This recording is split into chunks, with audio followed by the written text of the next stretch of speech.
Яңалыклар чыгарылышы үз эшен башлап җибәрде. Студияда Лилия Гатина алга таба кайбер темалар турында кыскача. Матур уңайлы безнең ишек алды. Яршаллыда республика программасын гамәлгә ашыру дәвам итә. Хәзер җылы һәм уңайлы булачак. Яңа шәһәрнең 27дә 17 йортында капиталь ремонт бара. Яңартудан соң нәрсәләр үзгәрәчәк?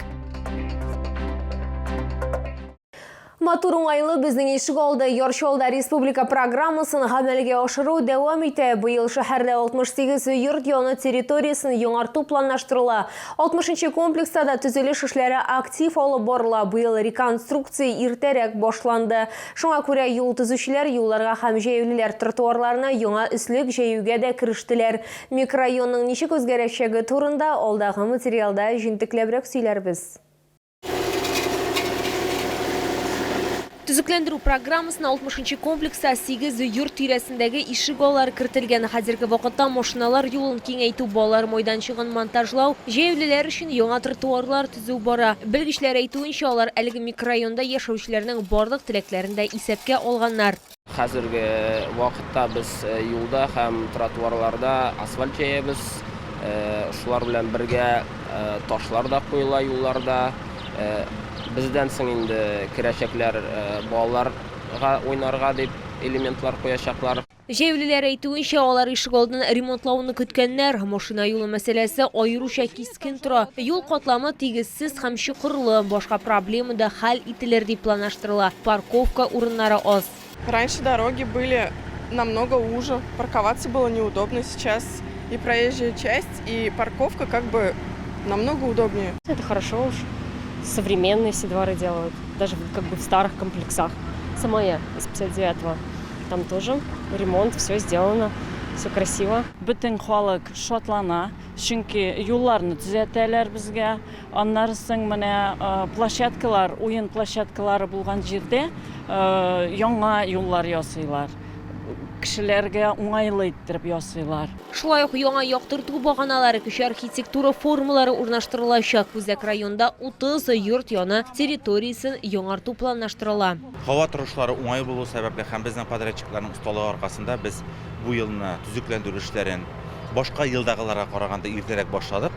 Һәм инде менә майның урталарына безнең күпчелек дворлар, менә шу 60-нчы микрорайонның дворлары күпчелек территорияда асфальт эшләре тәмамланып килә. 30 августка кадәр Татарстан Республикасы көне алдыннан барлык төзелеш эшләрен тәмамлау планлаштырыла. Лилия Гатина, Эльмира Гайнетдинова, Тахир Бикметов, Яңалыклар. Әгәр сезне берәр проблема борчыса, яки шатлыклы хәбәр җиткерәсегез килсә, безнең Макс кушымтасына мөрәҗәгать итегез. Фотосурәтләрегезне һәм видеоларыгызны 8939 311 31 31 телефоны буенча көтеп калабыз.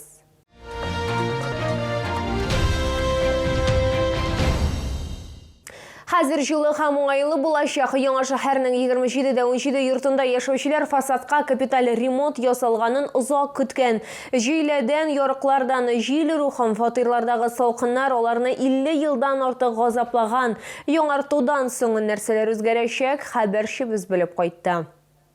Фасадка капиталь ремонтны 27дә 17 йортында яшәүчеләр 50 елдан артык көткән. Алар сүзләренчә, фатирларда бик салкын булган. Кыш көне өйне җылыту өчен җылыткычлар һәм газ плитәләрен кабызырга туры килгән. Йорт диварларын җылыту аларга бу проблеманы хәл итәргә ярдәм итәр дип үмитләнәләр. Было холодно зимой.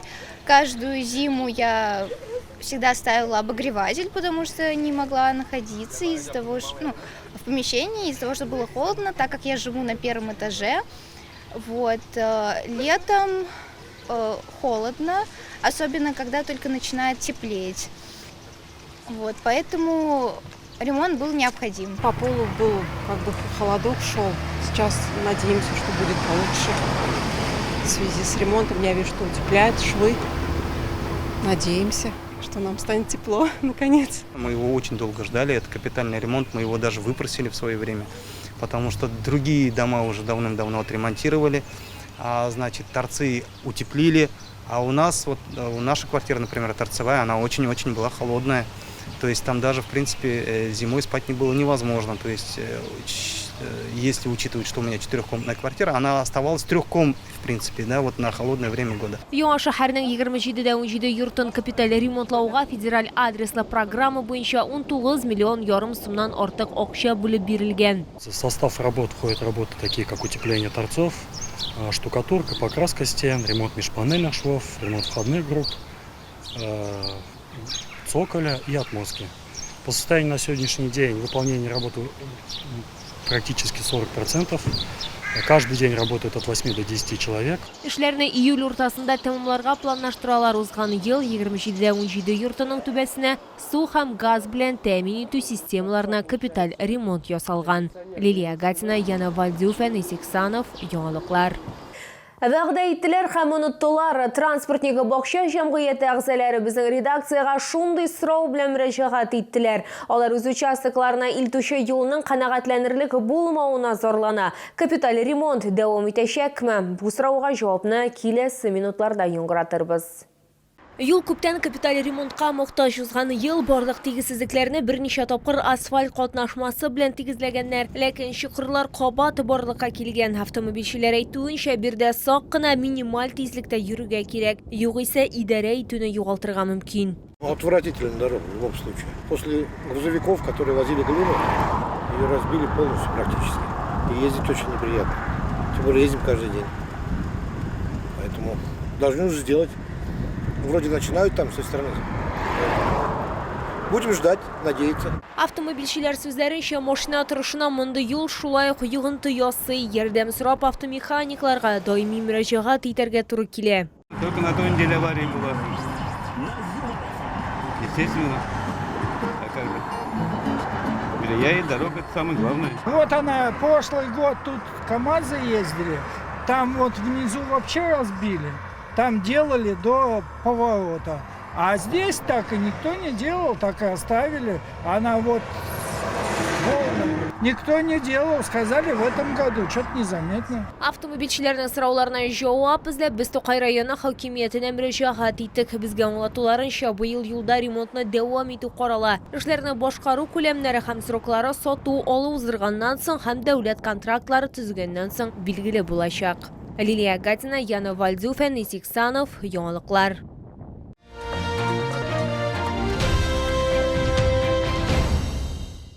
Беларусь аяк киемнәре күргәзмә ярминкәсе Чаллы халкын үзенең язгы җәйге коллекциясе белән сөендерүен дәвам итә. Сезнең Муса Җәлил урамы иле 5Б үзәкрәт сәүдә үзәге элекеге балалар дөньясы бинасы адресы буенча көтеп калалар. Моданың соңгы тенденцияләрен исәпкә алып әзерләнгән уникаль язгы җәйге коллекция. Данная модель выполнена из натуральной кожи ягненка. Подошва выполнена из итальянского полиуретана, что обеспечивает хорошее сцепление с дорогой, не скользит. Ир-атлар аяк киеме стильле һәм гамәли модельләр белән тәкъдим ителгән. Алар көндәлек кию өчен дә, махсус очраклар өчен дә бик яхшы туры киләчәк. Коллекция иң таләпчән ир-атларның ихтыяҗларын канәгатьләндерәчәк. Для меня нравится. Очень комфортно. Хорошая обувь. И фирма хорошая. Муса Җәлил урамы 55Б үзәкрәт сәүдә үзәге элекеге балалар дөньясы бинасы адресы буенча гардеробыгызны Беларусь аяк киемнәре белән яңарту мөмкинлеген кулдан ычкындырмагыз.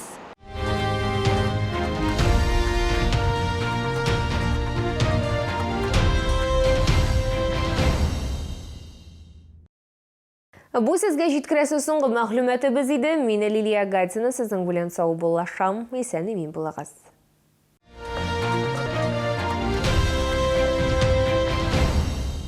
Только с 14 по 24 мая выставка продажа саженцев плодово-ягодных культур от Новосибирского плодопитомника. В широком ассортименте новые сорта яблони, сливы, груши, малины. Ждем вас в ВЦ «Экспокама».